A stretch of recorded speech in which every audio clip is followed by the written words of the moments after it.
Hello, everyone, and welcome to Toku Portal Podcast. I'm Ryan. With me is Drago.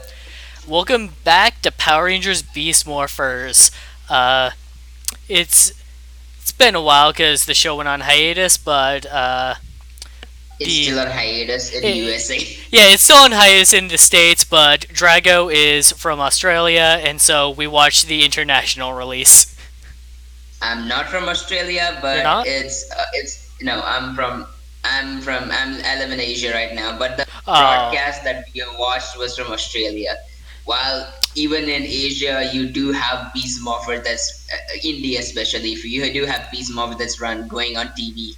I'm sorry. So yeah, I thought you were from Australia based on the time zone difference, but it's very close. But yeah. uh, okay. Uh, So, Drago, tell me something. What in this Yeah. episode was stock footage? Uh, I think the time when the Rangers kicked the Tronics out of the building, I guess, but I can't even make sure if everything was stock, if that was stock footage or not. Uh, there seemed to be a lot of unique footage in this episode.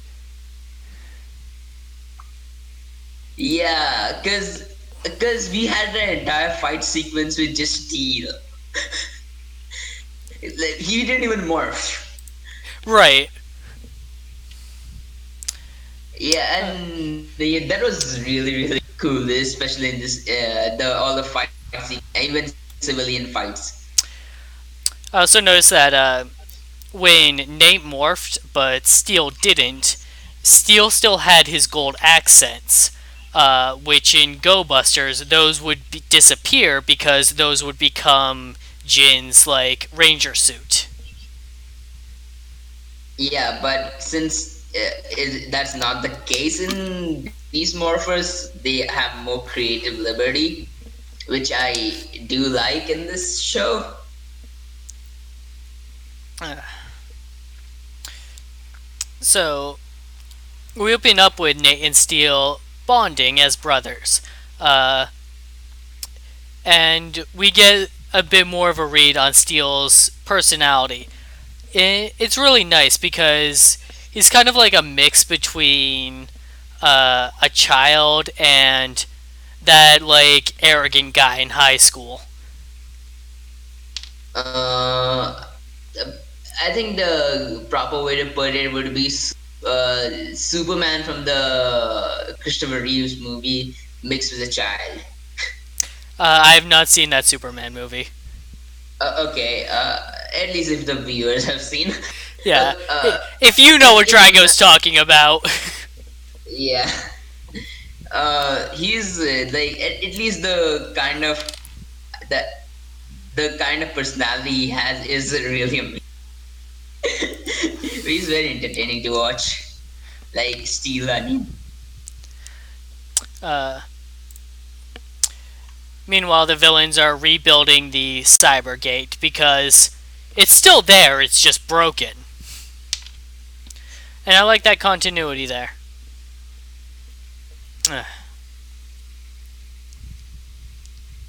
Okay, no, I have nothing to comment on this. No. That's pretty much what I was gonna say. We get a look at the two new Zords. Ben and Betty fall over one of them and nearly die, and everyone is mostly okay with that. I think there was safety precautions. Like basically, since this, I think there were teleporters and the fact that there was a foam right down on the floor. Like I don't know. I don't know if this is my they bad taste in comedy or not. But I laughed. they should not have been cleaning up there, which is what they were doing without guardrails. Yeah. Uh, this is what happens when when you have a parent that's in authority and you get a job. Speaking of the commander, uh, I like in earlier episodes, I noticed that like you don't really see much of this guy. Like he makes small, short appearances. And in this episode, he's in like half of it, and I suddenly realize why he doesn't appear much. The dude can't act. Yeah. It's the combination of the kinda can act and the fact that he has to fake an American accent. If we had given him like the if he could act, I think he's Kiwi. So if he could act in his own accent, then I think it would have been better. But him faking an American accent is super awkward. Like, mm, like it's partially like the cast, like the act, like the direction fault for. Yeah, I think this was one wearing the hatchet because they needed to address the fact that this entire thing is a paramilitary organization. So Dude has 6 medals, and I don't uh, know what any of them are for. Like, no, it's not important. I'm just saying, it's like this guy has a history, and I don't know what it is. yeah, probably I don't know. We could get a general book a show. Uh, okay, let's just continue. I All really right, like the fact that yeah, I really like the fact that when Nate and Steel went to jog, and then people call him the nice robot. The son Steel got pissed. like robot. I am half human, sir. What is that? What do you want us to call you? An android? Cyborg? Like, what would you prefer, dude? Because you're not human. Yeah. I think, of course, the joke was just that he's saying, "Can't you see I'm half human?" And no, no one can see that. I got the joke, but it's still the really it is. I don't know why, but Steel's personality is so different from most of the people that we get for Rangers, Right. and even Like, and yeah, okay. It's like if Jay didn't have Jin to control him. like, what I love about Steel is just watching him interact with people. Yeah. And seeing him do that as a Ranger going forward is just going to be great because he's so corny and cheesy, and it is just such a different dynamic from any of the other characters on this show. He just feels out of place, and I love it. That's that's the one appeal I had. That's the appeal of this. Even and he really surprisingly works well with Nate because Nate is like a bit more modern and a bit more real. I would say as a person than and even as a character, he's like you can understand him and stuff. But Steel is and with that and you put Steel there, like it really becomes a fun dynamic between both of them.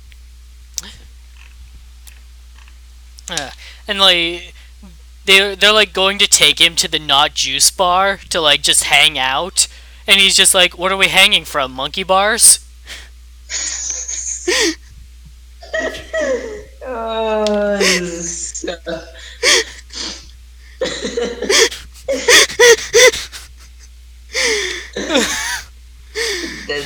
that joke always gets me. uh, so speaking of the gem, though, Blaze and Roxy attack them there to try and get Steel back for because they need him for his body. Uh, and they do the standard thing of like, all right, all the civilians run away so that they don't see the Ranger stuff happen to protect the secret identity. And normally I don't care, like whatever, wherever they are, like whatever, give it a pass. Everyone ran away. But in this one time, it slightly bothers me because they were going to like the gym where like all the teens hang out. Uh, and yeah, we see everyone outside run away, but what about the people that were inside that building?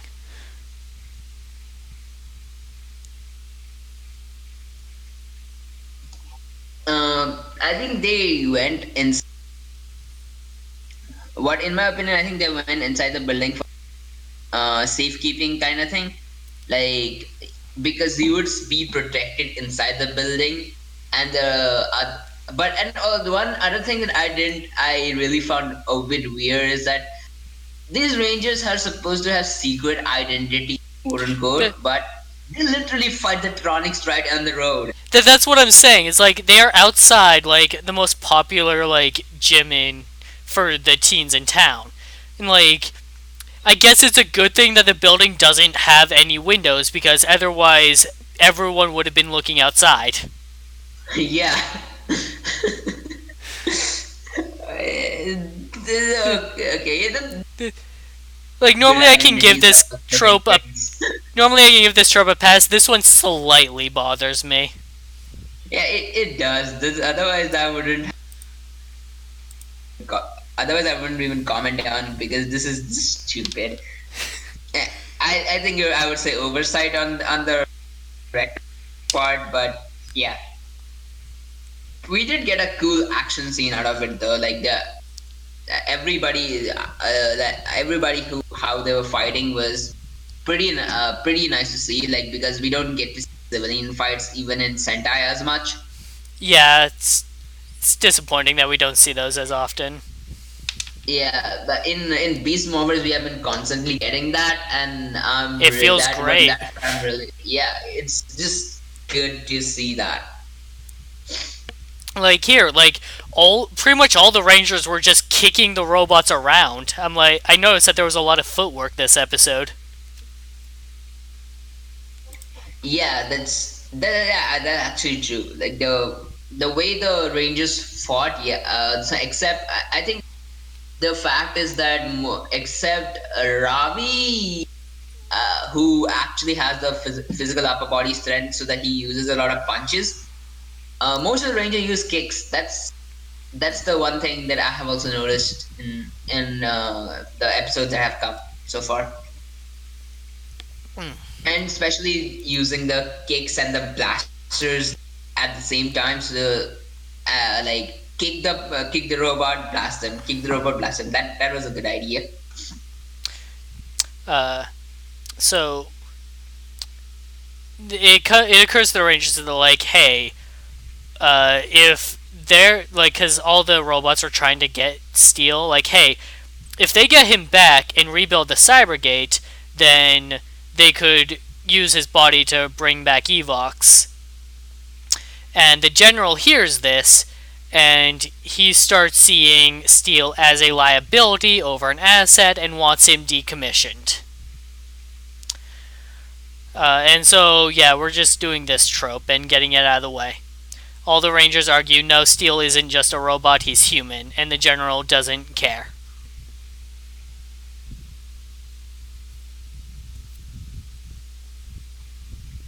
Nothing? Okay, just sorry. I was sneezing a bit, Oh. so that's the reason why. The fact is that I like the fact that they're dealing with this first. But one thing that even this bothers me is I think there should have been an episode in the middle of. But I get why they are doing it because there was a hiatus, so they're they're using the hiatus as like the some time has passed as because we have the Megazord ready, and the fact is that Steel and Nate feel closer than in the episode 8, Right. the previous episode. They share So DNA and they see each other as brothers.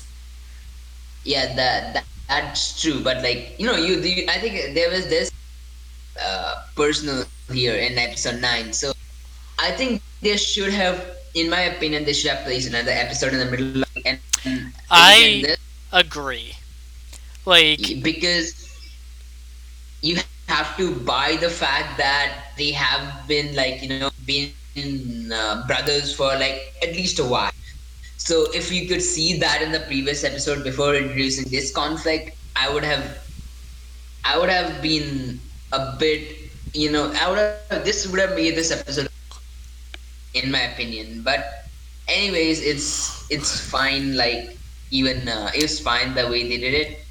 It's not that bothersome, but yeah. Yeah, you're right that because the episode starts and Nate is already calling Steel his brother, and Steel hears that and goes, "Yeah, okay, we're brothers." And then you see them get along, and there's no conflict. Like, I get that they're bond, so yeah, they just bond right away. It doesn't feel like they really built up the bonding.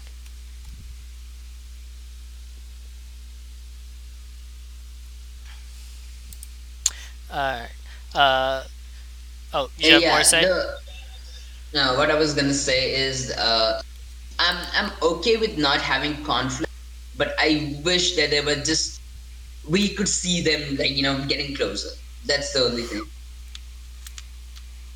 More than just the 5 seconds of jogging. Yeah.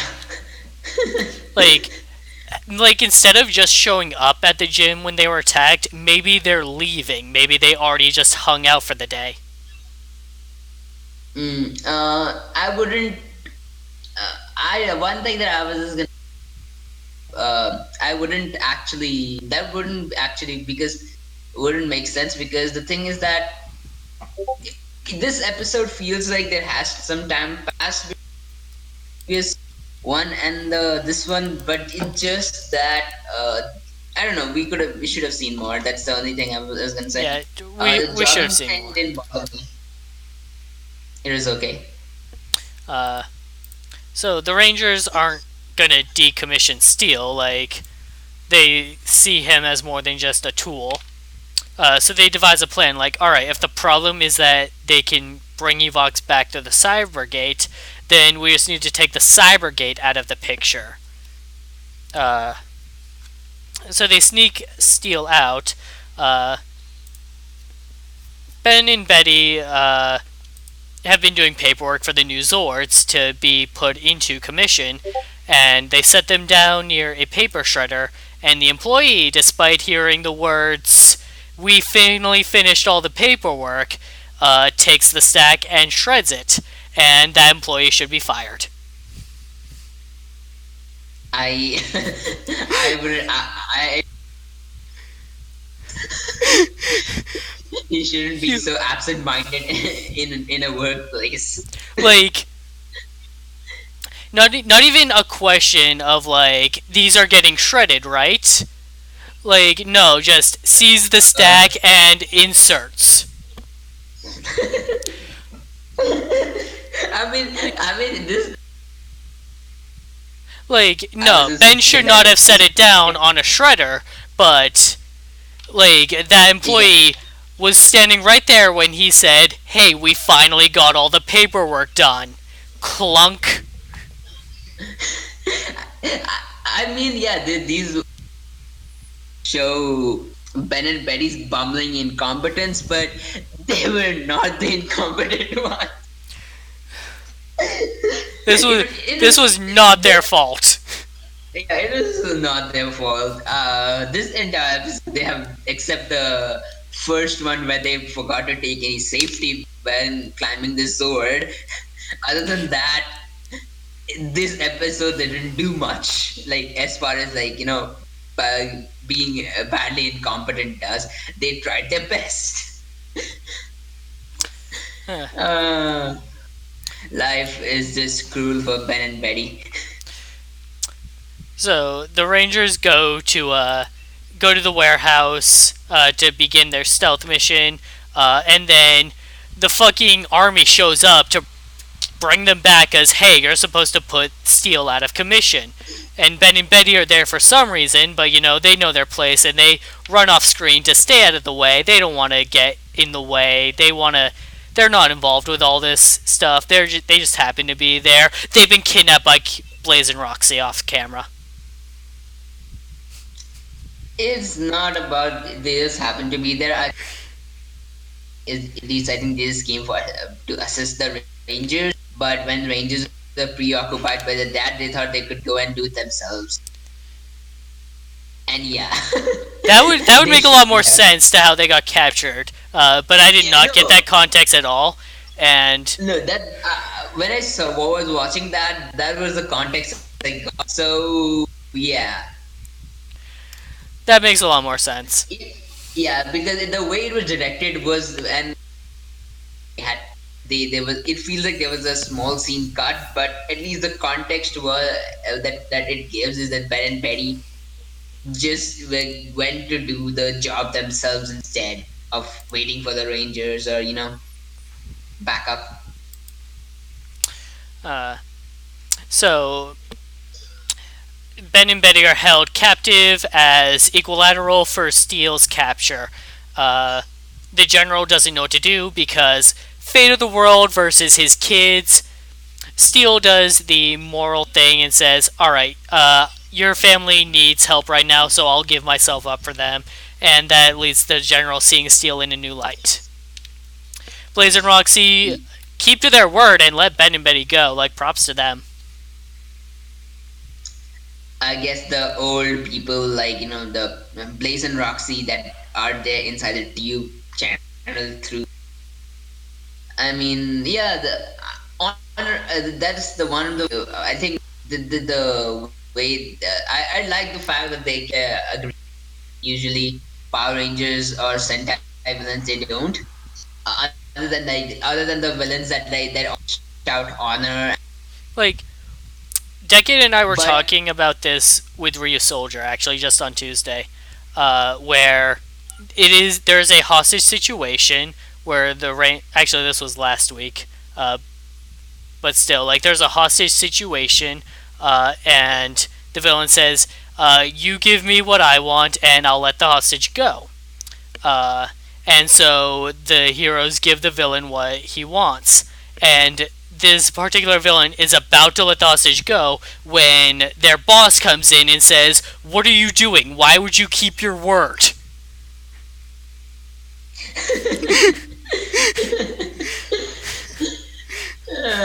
yeah, that was the thing. Like that villain like actually mutters an apology under their breath. uh, uh, but like the reason why, as a villain, you should actually keep your word when you do something like that is so that you convince the heroes to trust you. Because if you just betray them every single time and don't keep your word, they're going to know that no matter what they do, you're not going to do what you say you are. You need to like actually get them to trust you're going to like let the hostage go so that you actually put the heroes in a moral dilemma. yeah, and also the fact that when you keep your word and do that, you just become more threatening. In my opinion, like by not keeping your word, you expose your villain to be a coward. I mean, at least the idea of that, and then the fact is that been so overdone in the past 10, 20 years of media, even more, that it's nice at a change of pace, it's nice to see the villains actually do that.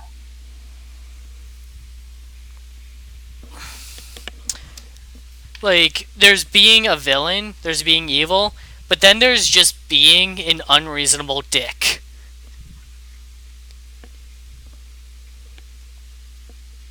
Sometimes they do go hand in hand though. Sometimes, yeah. But the point is, keep your word when you make a deal because it will actually benefit you more in the long run.